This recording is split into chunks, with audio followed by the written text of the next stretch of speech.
Welcome to the Go Shout Love podcast. I am Seth Carnell. To me, this is overall a very heartwarming episode. There are themes of family togetherness, of positive influence, of growth and determination.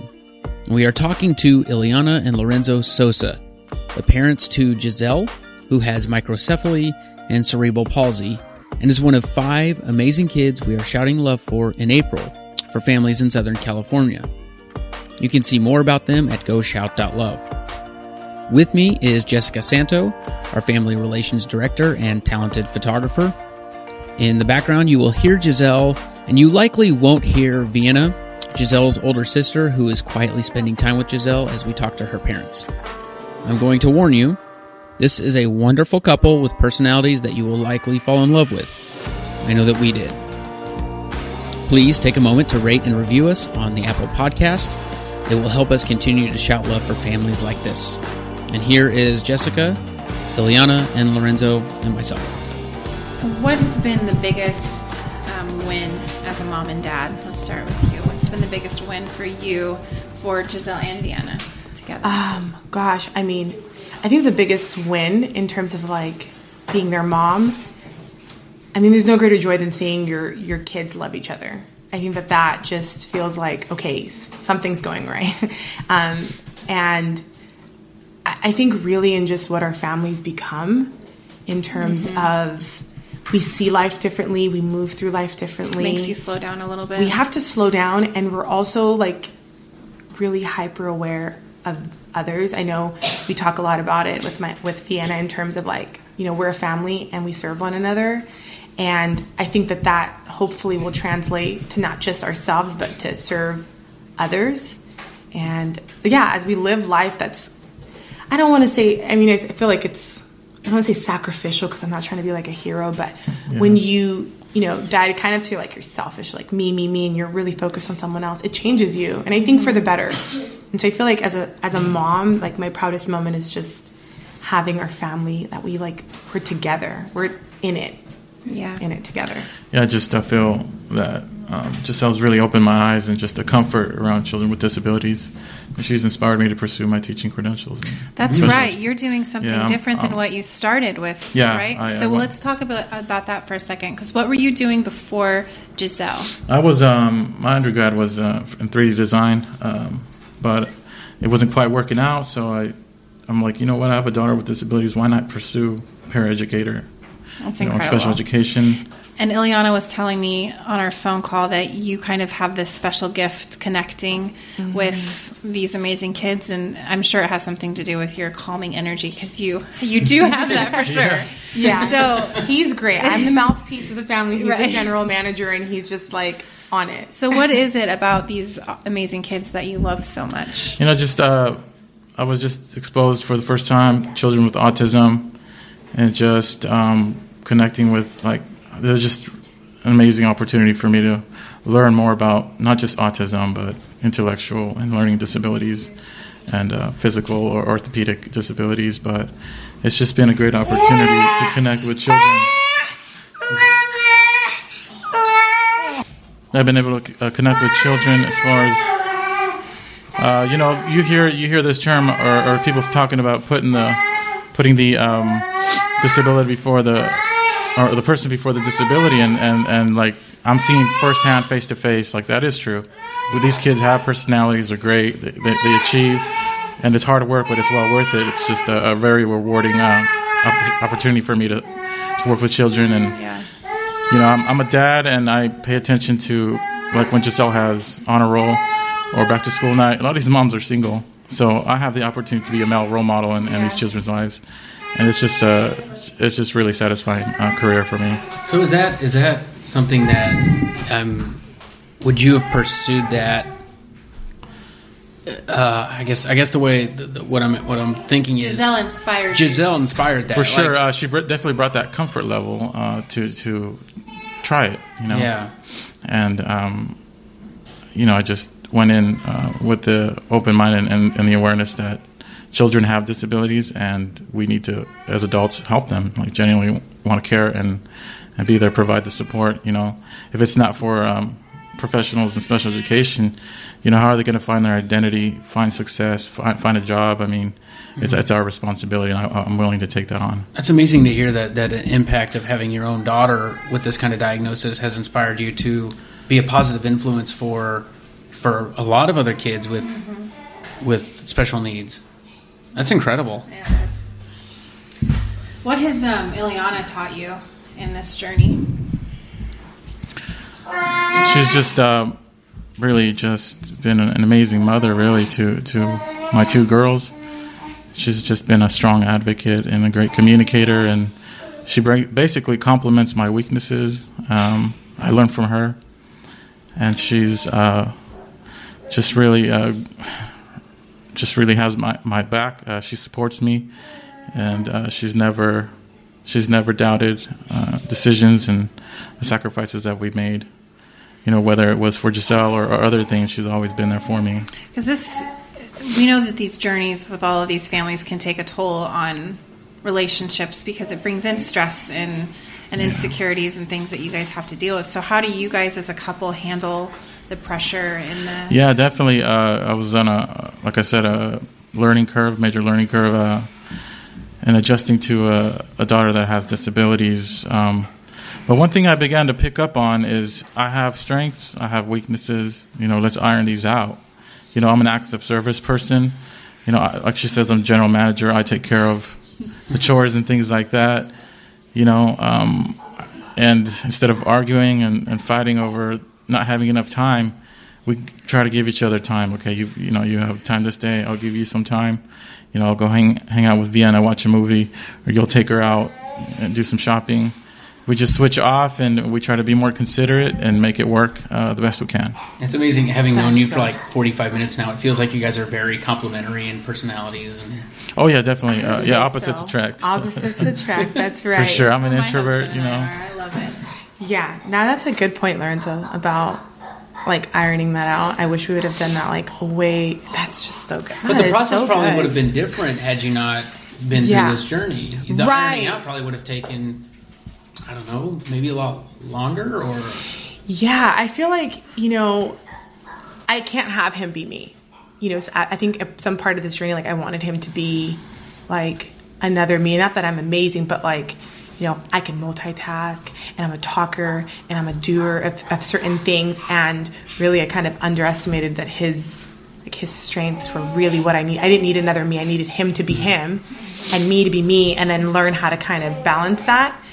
And, it took a while, because marriage is never pretty. Raising kids is never pretty. You add that other element of just having a kid with disability. It's like a pressure cooker. Pressure. And so I think now 5 years in, I think we finally have such a good rhythm of tag team. So that's it pops a question into my head. What would you give advice to a couple that's facing a new diagnosis?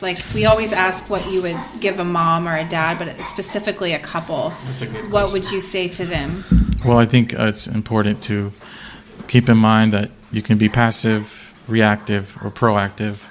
Really diving into figuring out who your child is, seeking an expert in that field as opposed to a doctor that has general knowledge, so that you can figure out what your child really needs versus kind of like what we experienced, kind of just beating around the bush a bit. Not really. I think we wasted too much time for the 6-12 months were easy, and I would like to see couples, get into the experts that know that specific disability or diagnosis. Yeah.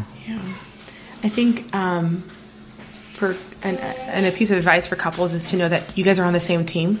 Mm-hmm. And I think sometimes it's so easy to get frustrated because frustration you're tired. We know that life of sleep deprivation. Just this week, I was up until 4 a.m. with Giselle. She wasn't feeling good, and that's a constant thing. I think actually for 2 years she wasn't sleeping at all. She'd go to sleep at 6 in the morning. How do you feel warm and fuzzy in a marriage when you're not sleeping at all? Yeah. And so I feel like when you know that you're on the same team and know that all you have is each other, then you need to use each other as a lifesaver rather than fighting or getting stressed out. but it's just, I mean, it's so easy kind of giving advice and living it. It's just one of those things that you just need to give space and give space. That's give space to each other and just really know that at the end of the day, I mean, you're a family and you figure it out in the trenches. What has been the greatest moment of pain in this journey with Giselle? Hearing a doctor talking about there's a high chance she's not going to walk, and being that she took 18 steps recently is just boom. Yeah. Boom. Boom. Yep. I took to Instagram and I named that doctor, and it felt so Good great because, oh man, that just makes me so mad and happy at the How same long time. into her diagnosis did he say that? He's always been really Debbie Downer, a neurologist. And so at her 4-year checkup, she was just like, at this point, if she's not walking, it's just not going to happen.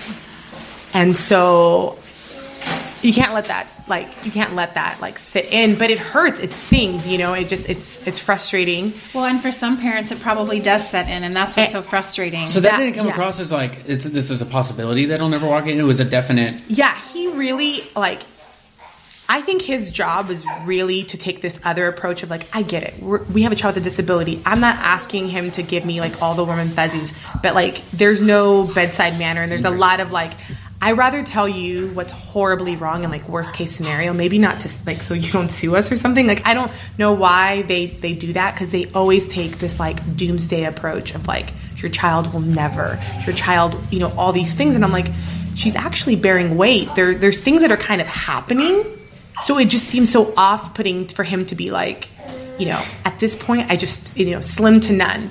And, just a couple weeks ago, she took, 18 unassisted steps. Yeah. So I'm like... Well, and it's amazing, too, because we're here and we're featuring, but different kiddos in California. Yeah. And we've met with Ryder. And Ryder is just... Love that kid. Yeah, Ashley, I love you.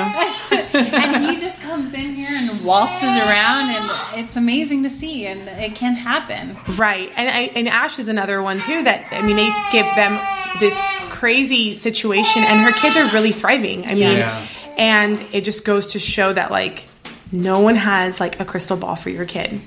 Every child's different. They only know what the textbooks say. And I'm sorry, children don't follow textbooks.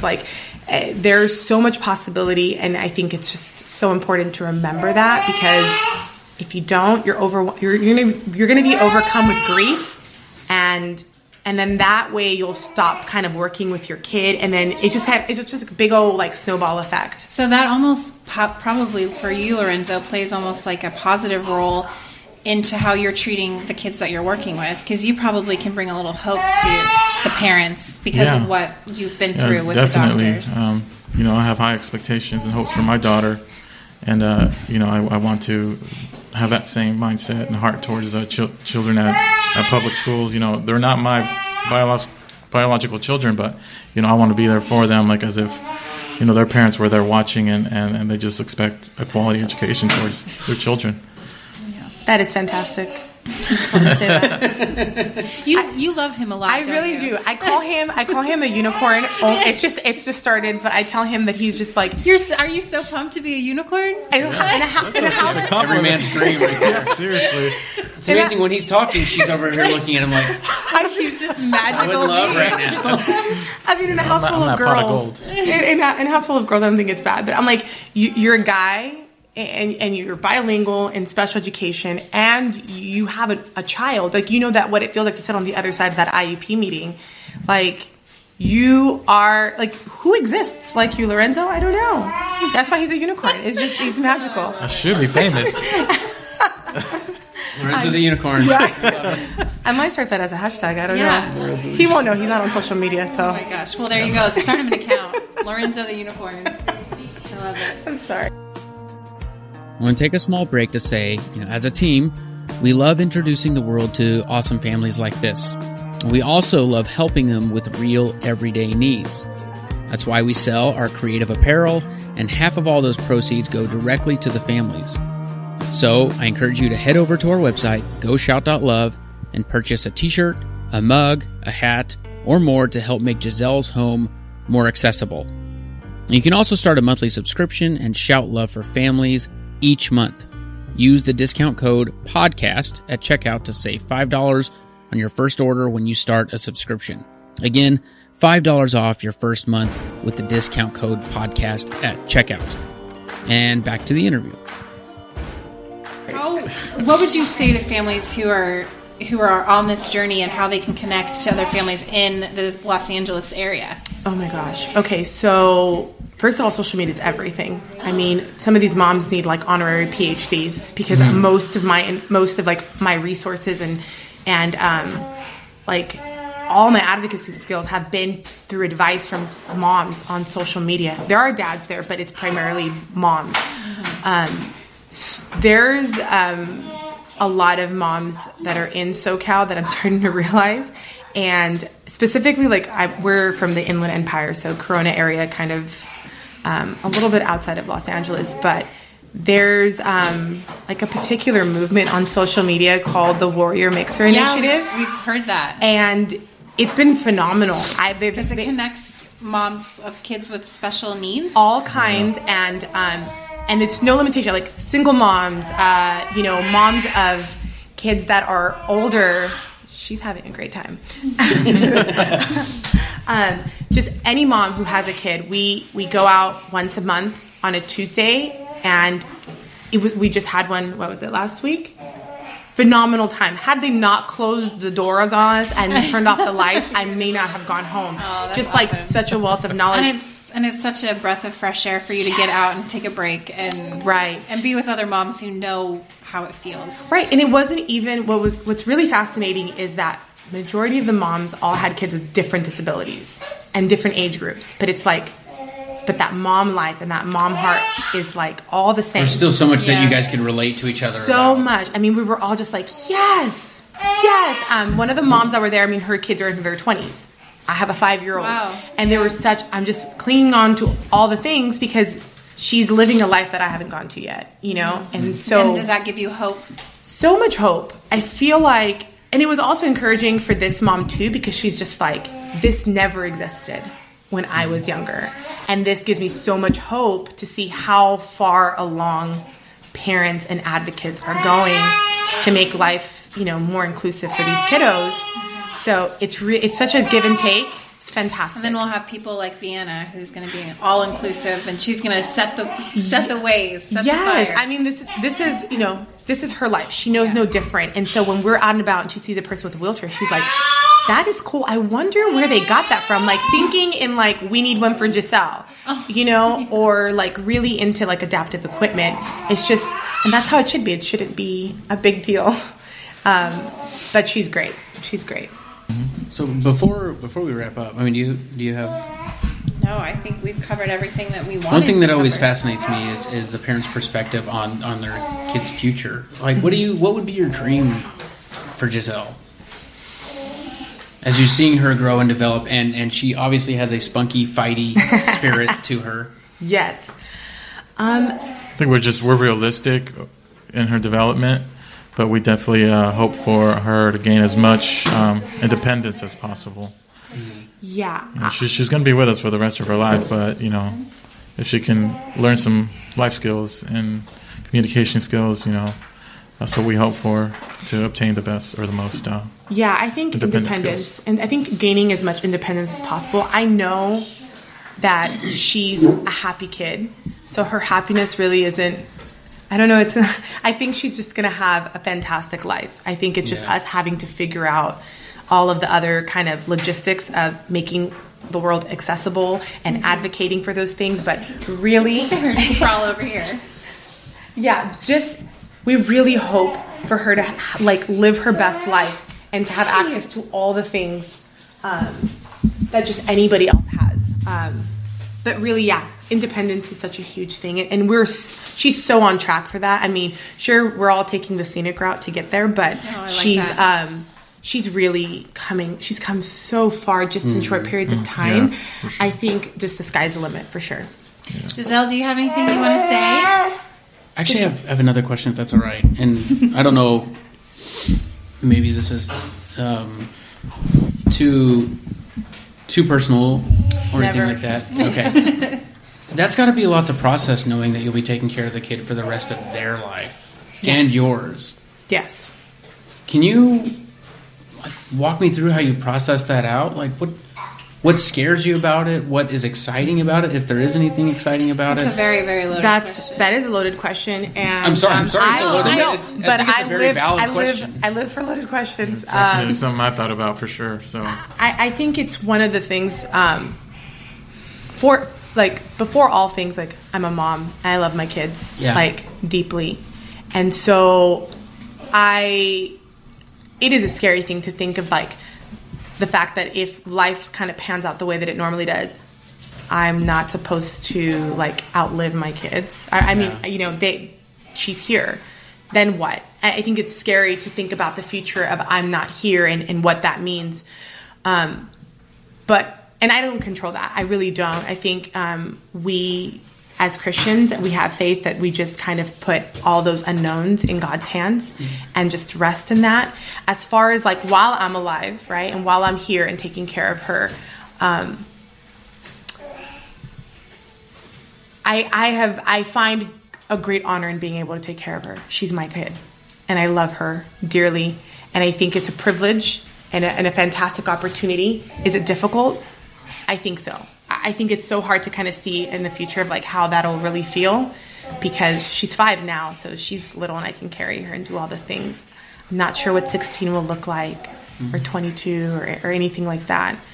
And I think I think for myself, I'll process those feelings as it goes, because that's, I think, one thing I've learned is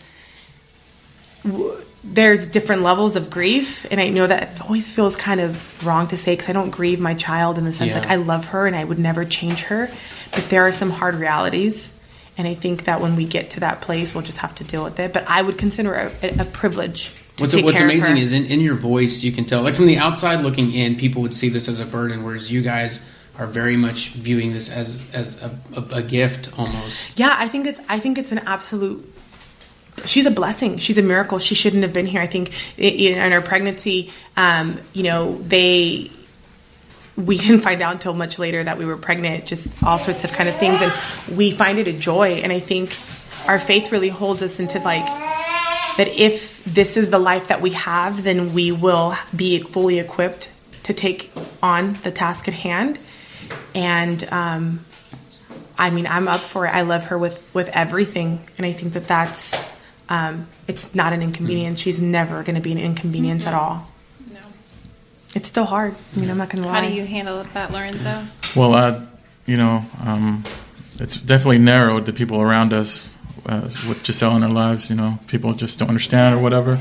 But it's crazy because, you know, where you least expect it, like, I found a couple at our church, Sandals, that runs a disabilities ministry and looks after children with disabilities. Like, they're making 110% effort. They're not professionals. They're just loving. It's like they just take Giselle in and say, hey, don't worry. We got this, you know.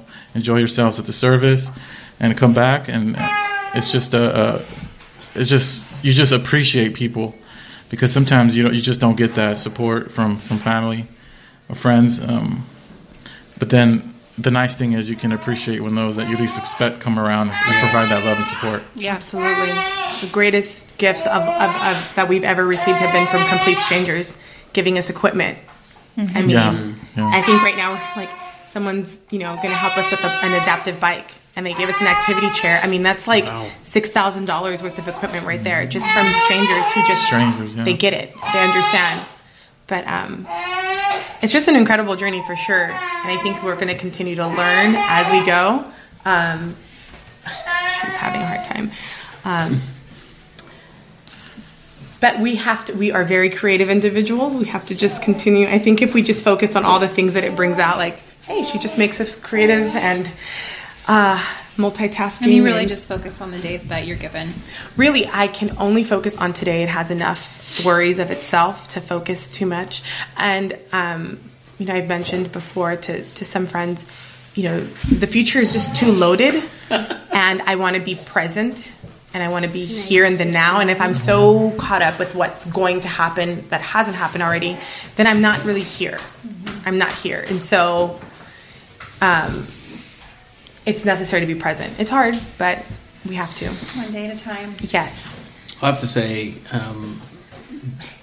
stories like this and you guys and your love for your kids is definitely an inspiration to us, and hopefully to a lot of people who see this, because it's definitely a testament to the fighting spirit and human nature and the impact that taking this can have. Yeah. But it's also so beautiful to me because it's just this... You can talk to the mic if you want. Sorry, I'm here. I just find that like love is so simple to do, and you guys, it's the greatest gift that we can give our kids, and you guys are definitely doing that. They're amazing, beautiful little girls. Yeah, we really appreciate you guys coming. Thank you for having us. Yeah. Yes, thank you so much for having us. She pops back in. I'm like, yeah, I love you guys. Seriously, you guys are doing phenomenal things, and you. I already follow like majority of the people you guys. Well, have. And actually, it was Ellie's mom, Rebecca, who reached out to us and was like, "You have to talk to Ileana." Okay, Rebecca, if you're listening to this, I love you. You're the best. I'm coming to Chicago as soon as we can figure out if Giselle can get on a plane and not scream her head off. But we are coming. Oh yeah, it'd be so cool to see her and Ellie would have a good time. And Giselle together. Yes, I love the community that this creates. It is. People all over the country. Yes, we have other. all sorts of like really good friends that I feel like. I'm like, I know it'll be creepy the first time we meet because I'm just like, I want to just hug you, and I feel like we've been best friends and we've been following, so many stories. We get each other. Okay, see, I know I'm not the only one. My husband would be like, seriously? But we were at dinner the other night, and Seth told me that you have to stop touching people. But I do. I'm a hugger. When she sees somebody, she like lays their hand on them for a while and like caresses their shoulder. That's just me. Yeah, no. People have personal space, and Jessica I do not. Realize I know. I'm Latina. I don't know what that is. I really try, but this community online has been like my lifeline of just, conversations that I've never had with even other like really close friends because I know that they get it, and it's just there's just no like I feel like there's no like lukewarm relationship when it comes to special need moms. Like we're just like gravitate towards like, yes, we're best friends now. I'm sorry, you're stuck with me. We're best friends now. Thanks for inviting us into your journey, and we're excited. Excited for the month. Yeah. Thank you for listening. I want to encourage you again to rate and review us on Apple Podcast. Maybe somebody else will find out about this and be really encouraged by what they hear. Also, again, $5 off your first month subscription with the discount code podcast. Please listen again for more incredible stories like this one.